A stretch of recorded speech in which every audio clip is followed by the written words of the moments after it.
film ReBoot, The Guardian Code, as you mentioned, just in Victoria. Tell me a bit about the project. What can we expect to see from the show? Okay, so ReBoot was one of my favorite experiences of my whole life. It was with 5 amazing kids in Victoria, and we were just shooting every day. And it's about a group of kids who defend cyberspace. And that's pretty much all I can tell you right now. It comes out next year.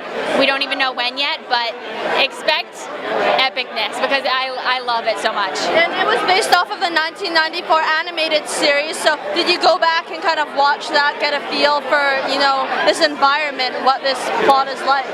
I watched every single episode, and we actually had some of the original writers and producers from the original ReBoot. And yeah, I can't say that. I'll say that. It will be on me. I want to say something, but I can't say it. Really exciting. Yes, and it was based on the 1994 animation, which my brother, who's 28, grew up watching religiously. So when he actually coached me on my audition. I'm sure he was like, oh my gosh, I can't believe that. And when you got the part, he must have been so thrilled for you.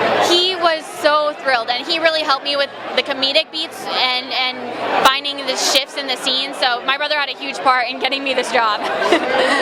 Hello, how are you both doing today? Fantastic. Yeah, I'm good. How are you? I'm good. What brings you out to the VIFF festivities? We have a new short film that we just filmed. Zachary and I. Zach wrote it. I directed. Zach's a star. I'm also in it. Emily Tennant's in it. Yeah, we're here because it's a good event. All the homies are here. Yeah, we just wanted to come out and promote Vinny's Girl a little bit and enjoy some time with our friends, maybe have a drink, and just support the VIFF Gala opening. So tell me about this short film. What's it about? Yeah, for sure. So it kind of takes place in an alternate era where this daydreamer falls in love with the voice behind a particular album, and he goes to extreme lengths to rid himself from his current reality. So. Well, that sounds intriguing. When can we expect to see this out? Hopefully early 2018. Okay. Hopefully there'll be a Vancouver premiere? Yeah. Oh yeah. Oh yeah. Definitely. It definitely will be, yeah. Hashtag Vinny's Girl. Yeah. VINNY. So we talked to you recently, but we know that the cast of Riverdale is super close when you're not out at the gym together or going to concerts. What is personally your favorite thing to do with the cast when you're not on set filming? Random things, getting together. Hey, you want to go on a hike? Hey, do you want to work out? Hey, do you want to grab sushi? Hey, do you want to do this? You want to grab a drink? So it's very spontaneous. Very spontaneous. I'm a very sporadic, impulsive person, so it's very exciting when I can just FaceTime them out of the blue, 2:13 in the afternoon, and be like, hey, let's go grab some sushi. That's always the best kind of group that you can do anything together with. Now, you were part of Riverdale, and you did a couple episodes of American Horror Story. What's it like for you being part of shows with such big cult followings? Oh, it's a dream come true. As an actor, you hope to get on a show, and you hope it gets picked up, but you can never hope to get onto a show where there's already a cult following, a large following, where there's so much fandom and so much support. It's amazing. It's amazing. It's like opening up a Christmas present you never thought your family could afford in a million years. You know? That's a pretty good Christmas present to be opening up. So last time we spoke with you, oh look, your co-star's over there. Oh, Casey, come here, Curry. So last time we spoke with you, you said that you and KJ, your co-star, had a brotherly bond. What is one instance where you were a good big brother to KJ? Like, what's one instance? Yeah, where you're a good big brother to him. Well, there's so many, it's hard to think about, but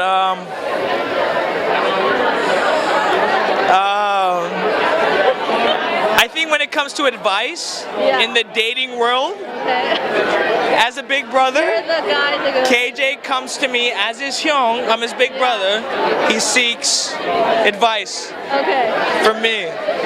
You were just the other day at a read in Toronto. I For was. Letterkenny. How was that? It was super fun. I actually flew in this morning, so I'm a little bit jet lagged, but I'll be all right. Yeah, it was a really fun read. The audience was super receptive. We did an episode from season 2, and had a really fun time. Went up on stage and goofed around, and people seemed to like it, so it was fun. And new episodes are coming. What can we expect to see from Riley and the rest of this colorful group of characters? Well, Riley and Jonesy have to deal with some adversity with their relationship with Katie, so that's new and exciting. And we have a couple new hockey players that come in and mix things up a little bit. So I can't give too much away, but there's definitely some exciting new concepts coming down the pipe. You're an actor and producer in a new project. Take It Out. There's currently a Story Eye project running. Tell me a bit about that, how people can show their support. Well, that's through the Tell Us Story High project, their funding program. And my friend Kyle and I and his brother, who's a really talented writer, developed the idea after we've all been in many acting classes. And every now and then you get in one that's just really out there, you know? So we kind of take this concept of a on the fringe acting coach and some of the unorthodox methods he uses to get his students to their best place of acting. So it's a fun little comedy, a little short film, and hopefully we get to make that, and then from there we'll do some more projects, and it should be out within the next year. Amazing. Well, definitely looking forward to seeing it. You're the teacher, so you get to kind of like put your foot down and all that. Exactly. No, it's fun when you're creating your own projects. You kind of get to, expand a little bit on newer concepts. And I played a lot of hockey players and jocks and things like that. So to develop that idea and to know in my mind's eye, what the comedy looks like, I'm excited for it. It'll be a fun new challenge. What brings you out to the VIFF festivities? I'm just hanging out. It's nice to see kind of everyone in this Canadian film community, the Vancouver film community, all in the same room. Feels good. Yeah. I know a lot of your friends are here. We saw Harrison earlier. Oh, he's so hot. I love him. Did you have a good chat with him? We also saw Nicholas, but I don't think he walked the red carpet. No, I can see him just being like, open bar, red carpet. I'm just kidding. Nick, my child, my son. Your co-star. My brother. My neighbor now. I moved in next door to him. So you see each other every day? Not every day. If we see each other. Kind of. Busy. We've both been busy. I'm so proud of him. I've had a busy summer. It's been fun. I shot a movie, an indie movie called Richard Says Goodbye. But it has some big names. Starring Johnny Depp. It was so fun. And I play this feminist hippie girl that grew up in a co-op, and I grew up in a communal co-op.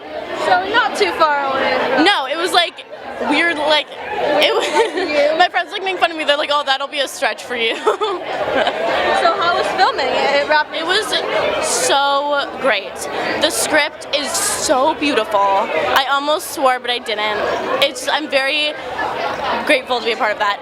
Wayne Roberts, who wrote it and directed it, it's his second film. It's part of a trio of movies. The first one's called Katie Says Goodbye, and it's just this script was it's so moving as a whole, but individually the scenes are it's a dark comedy, so it's really charming and funny, and it was super beautiful people, just lovely souls. Johnny Depp's awesome. He was Side note there. He is so cool. I thought he was gonna be I don't know, I didn't know what to expect, but he was he's such a cool, probably the coolest person I've ever met, honestly. Actually, yeah, you can't really get that much cooler. I don't know. Well, Besides you. Well, besides you, you're a pretty cool person. Well, yeah. Do you see how long my hair is? This is turning into such a weird interview. Hello, how are you? Good, how are you? I'm doing good. What brings you out to the VIFF festivities today? We were graciously invited, and a couple of us got to come out and support the community, which is awesome. I'm super excited for the night. It looks amazing. Amazing. Well, we're looking forward to seeing you in season 2 of Riverdale. What can we expect to see from Kevin in this upcoming season? We're going to go a lot darker with Kevin in season 2. We're going to dive into his relationships with his dad and with Betty, and I think we're so excited to finally unleash it. It starts next week, and we've just been talking about it for so long that we're really excited for it to really pop. I think it's going to be, the hype is real. Season 2 is going to be very, very amazing. So we can tell, any look at social media, the cast is so close. Yes. What is your favorite thing to do as a cast when you're not on set filming? We love to go out to eat, and there's just something really communal about going and share meals together. I think we've had some of our most fun times when we all get to go out together. So I really do love that. I love it a lot. What's your favorite place in Vancouver so far? Restaurant-wise, I love Miku. I really like Miku. Miku, and then I'm a sports bar kind of guy. I love Cactus Club and Earl's and Joey's and all those big screen TVs. I love watching sports while I eat burgers, so it's a pretty great place to go, I guess. Lastly, we have a fun question for you. All right. If you could be any ice cream flavor, which would you be and why? Peanut butter ice cream, because it's the best flavor. That's that. Right? Hands down. Pralines and cream from Baskin Robbins. It's my favorite ice cream that I've ever ate. That's why. Good answer. I want to be my favorite food. A dish is being named in your honor, like the Sydney. What's the dish and what's in it?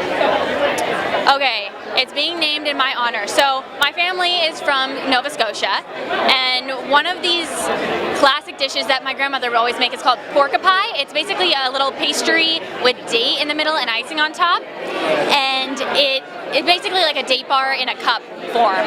And I think that would be the dish that's named after me, since I grew up eating that all the time, and I call it the Scotia. Hungry boy, B-O-I though, like hungry B-O-I boy, and it has sweet and sour pork and rice, steamed white rice, and it also has an O. Henry bar for dessert, and it also has a pouch of lemonade, like powdered lemonade. Meal for travelers. Okay, so hold on. I get to pick a meal that already exists, and it's named after me. A dish. A dish. Okay. Did Well, I not answer the question right at all? You gave us a dude, you gave an incredible answer. Mine would have to be chicken korma.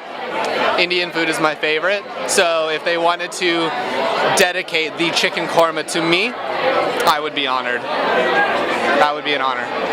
It would probably have to be like a really elaborate salad with like fruits that you wouldn't even think of putting it. Like, let's put some watermelon and feta and like lemon. I don't know. Like I like things that shouldn't go together, but when they do go together, they taste so good. Like bananas in your omelet, so good. Try just banana and egg omelet. It's unbelievable, but it's amazing. So I would want a flavor that was outside of the box. I think, oh my gosh, this is a hard question. I'm taking this really seriously, by the way. It's a very serious one. No, I'm taking it seriously. At first I'm thinking of like my favorite foods, but I feel like, what's a food that like represents me as a human being? I think it would be like a sandwich, or I think it would be like a mesh of like two foods. It would be like maybe it'd be like curry or soup. It would be soup. Okay, it would be soup, and it would be like lots of like spices in it, and it would smell really good because I feel like I always smell good. I'm just kidding. I don't always smell good.